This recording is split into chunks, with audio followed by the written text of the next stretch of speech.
when 26/11 happened, India did not retaliate. You're a young MP at that stage. I said in Parliament, and I said this in my speech a few weeks ago, that I spoke in the Lok Sabha after 26/11.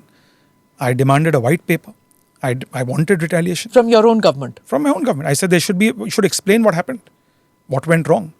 The country should know, the government should know, how did a terrorist on a boat sail from Karachi and land in Mumbai? How do they bypass the Navy? How do they bypass surveillance? Coast how do they Guard, bypass intelligence agencies? How do they bypass the Coast Guard? And how do they get in? The fact that Mumbai was unprepared, the fact that the Mumbai police, there was no coordination, but we didn't have what we have now, which is a unit of NSG in Mumbai. Maharashtra police has Mumbai police has its own police. So there are immediate deployments of these commandos that can go out. But we had the Marcos, which is the Marine Commandos. They went in, but not in a planned way. We had the army in Kolaba, where you grew up, in the cantonment. Yes. So right there, that's where it happened. No, but the Congress government made it a virtue of not attacking Pakistan, not taking retaliatory... Big mistake. It was a disastrous mistake to not attack Pakistan at the time. At the time, India had every reason. You had global shock. People witnessing a terror attack unfold before their own eyes. For days, people seeing that Taj is burning. Oberoi is burning. People are being killed. Bodies being recovered. I mean, there was public angst against Pakistan. You've killed Pakistani terrorists. You've tried a Pakistani. You've caught a living Pakistani terrorist. You've caught him alive. He's in jail. You're trying him. There was no reason to not done it. I mean, and not just me. There were many people. Look, I was angry. As a South Mumbai person, I lost friends. I lost people I know. But there were many people who said, go all out, attack. Teach them a lesson. No real... and then you had the usual politicized, which there's no point getting into that. But then you had this book release that blamed somebody else, and 26/11 RSS ki sajish blaming the RSS. So there was also that same thing, like I said to you earlier. There was one section which was like, okay, let's go and do something. The other section was like, no, don't do anything. And not don't do anything. They can be strategic. Restraint can be a policy. Sure. But go out and do the opposite. Hurt, blame somebody else. Give someone a clean shit. So I saw this happen. Is Mumbai still vulnerable? Because now you have Asim Munir saying that, if something happens, we'll take half the world down.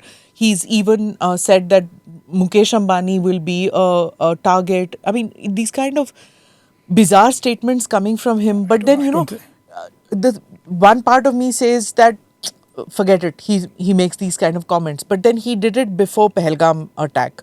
And can I be very honest with you? I think that on national security, and I didn't get the time to complete my speech, but the last line of my speech, which I couldn't complete, was my advice to the opposition.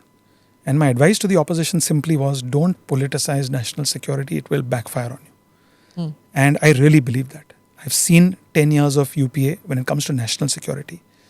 I've seen 10 years of Prime Minister Modi's leadership. There is absolutely no comparison in my mind.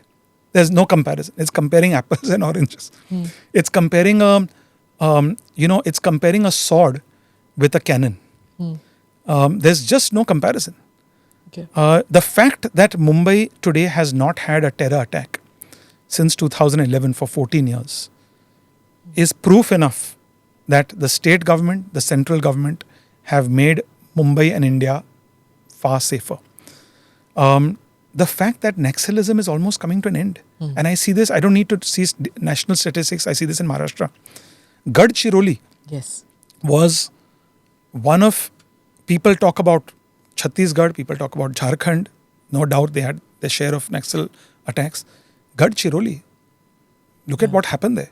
Today, Gadchiroli is becoming a steel hub. It's gonna account for 25% of India's steel production. Where just 10 years ago you couldn't imagine. Which 10 years ago there was politics within that. That no, don't attack the Naxals. Hearts and minds is the way to do it. Gandhians with guns. So in my opinion, when it comes to national security, whether it's Naxal violence, whether it's terrorism, this government is absolutely clear. And as a Mumbaikar, I'm very proud. And the best example, forget the fact that statistically there hasn't been a terror attack. You talk to an average Mumbaikar who takes the train.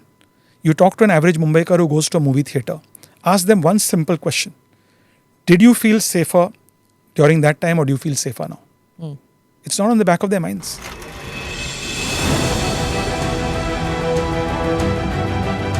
Namaste, Jai Hind. You're watching ANI podcast with Smita Prakash. अगर हम उसको मस्जिद कहेंगे तो फिर विवाद होगा.